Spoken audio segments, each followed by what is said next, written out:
दोस्तों स्वागत है आपका update bye Rahul YouTube channel पर। आज मैं बात करने वाला हूं मेडिकल स्टैंडर्ड की, चाहे वो असिस्टेंट लोको पायलट का हो या तो फिर ग्रुप डी का हो या तो फिर अभी आपका आरपीएफ एसआई का एग्ज़ाम हो, तो वो एग्जामिनेशन कंडक्ट हो चुके हैं, उनके मेडिकल स्टैंडर्ड के बारे में मैं बात करने वाला हूं।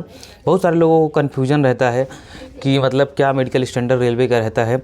जैसे आपने देखा होगा आरपीएफ एसआई का क्या है, B1 है, तो उसमें B1 का मतलब क्या होता है उसको मैं डिटेल में समझाने वाला हूँ, तो वीडियो में बने रहना। और आप देखेंगे मिनिमम कम से कम C1 तो होना ही चाहिए अगर आपको रेलवे में भर्ती होना है किसी भी पोस्ट के लिए, तो यहाँ पर होना चाहिए। वो किसके लिए मांगता है इस पर भी बात करेंगे। तो सबसे पहले बात करेंगे असिस्टेंट लोको पायलट में जो A1 मेडिकल स्टैंडर्ड मांगता है।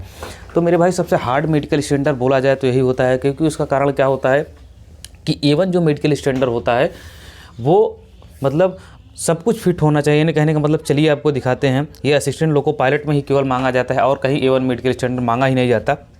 उसके लिए आपको फिजिकली फिट होना चाहिए ऑल रिस्पेक्ट से, यानी आपके शरीर में कोई भी दिक्कत नहीं होनी चाहिए, यानी कि मतलब आप पूरी तरीके से सही दिखने चाहिए। यानी कहने का मतलब विजुअलिटी सही होनी चाहिए, आपका हाथ वगैरह सब कुछ सही होना चाहिए, हाथ पैर ये सही होना चाहिए, विजुअल स्टैंडर्ड। उसके बाद डिस्टेंस, जो आपकी आई डिस्टेंस है वो यहाँ पर आप देखेंगे। विजन डिस्टेंस की बात करें तो यहाँ पर आप देखेंगे तो 6/6 आपकी आंख होनी चाहिए, यानी कोई भी नहीं चलेगा। अगर आपके आंख में कोई भी पावर है तो बिल्कुल नहीं लिया जाएगा। 6/6 विदाउट ग्लास होना चाहिए। नियर विजन 0.6 से 0.6 होना चाहिए, यानी नज़दीक से इतने दूर से आप देख सके विदाउट ग्लास। यानी कहने का मतलब 6 सेंटीमीटर के अक्षर को आप 6 मीटर की दूरी से देख सकते हैं, तो उसे बोला जाता है विदाउट ग्लास, तो उसे 6/6 बोला जाता है। और यहाँ पर मतलब चश्मा तो होना ही नहीं चाहिए बिल्कुल। अगर आपको चश्मा लगता है तो आप लोको पायलट के लिए पहले ही बाहर हैं, आप समझ लीजिए, आप उसके लिए नहीं क्वालिफाई कर पाएंगे। नियर विजन यानी नज़दीक से आपको, यहाँ पर आप देखेंगे 6 mm के अक्षर को 6, यहाँ पर आप देखेंगे 6 mm की दूरी से भी आप देख सकते हैं, यहाँ पर आप देख सकते हैं, यानी आपको दिखना चाहिए। Without glass must clear fogging test होगा आपका। उसके बाद and the must pass test colour vision, आपका कलर विजन तो टेस्ट होगा। उसके बाद binocular vision test, field test, vision test and night vision test भी आपका होने वाला है। यानी कहने का मतलब किसी भी तरीके से आंखों में आपको रियायत नहीं दी जाएगी। और जगह तो हो सकता है मे भी पॉसिबल हो, लेकिन रेलवे में आपको आंखों में कोई रियायत नहीं दी जाएगी। यही बात करूँगा A2। तो अगर आप ग्रुप डी वगैरह में यानी NTPC में यानी ALP छोड़ के आप किसी भी पोस्ट में जाते हैं, आप इवन आप गार्ड भी बनते हैं, तो आपको मतलब A2 मेडिकल स्टैंडर्ड गार्ड हो गया, मान लीजिए स्टेशन मास्टर हो गया, इसमें मतलब इसमें जो है आपका A2 मेडिकल स्टैंडर्ड भी चल जाता है। और A3 B1 उसके नीचे के मेडिकल स्टैंडर्ड है। इसमें क्या होगा, इसमें भी आपको लगभग सब फिट होना चाहिए। यहाँ पर 6/9 यानी 6/9 आपका है तो भी चलेगा।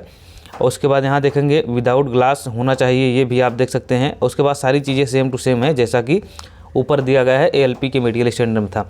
वहीं A3 की बात करूं तो यहाँ A3 में आप देखेंगे 6/9 विद और विदाउट ग्लास, यानी आप चश्मा भी लगाते हैं 6/9 और 6/9 अगर आपका है, अगर चश्मा लगाते हैं A3 मेडिकल स्टैंडर्ड है, आपको मिल जाएगा। सारी चीज़ें बाकी सेम है, ये केवल मतलब मेजर डिफरेंस नहीं है, इसमें छोटे छोटे डिफरेंस, माइनर डिफरेंस है।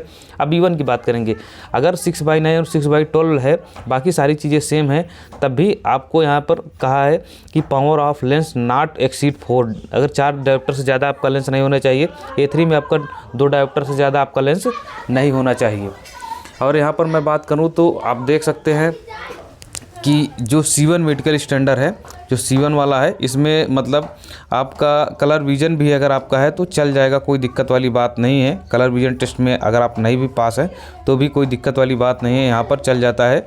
आपको पढ़ना लिखना है सब आना चाहिए, क्योंकि यहाँ पर आप देखें कलर विजन के बारे में ऐसी कोई चर्चा नहीं की गई है।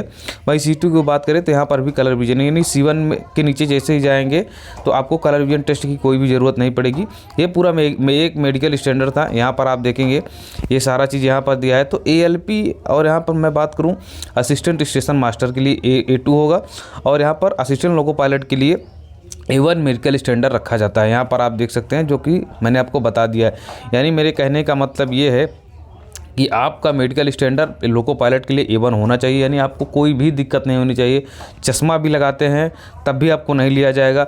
अगर आपके आँख में थोड़ा भी पावर है तो बिल्कुल भी नहीं लिया जाएगा।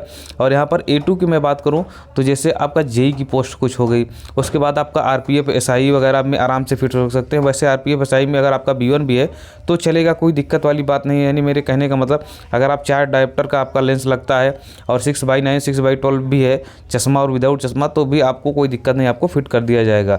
बाकी अगर आपको कोई दिक्कत है तो मुझे कमेंट करके ज़रूर बताइएगा। Okay, thank you.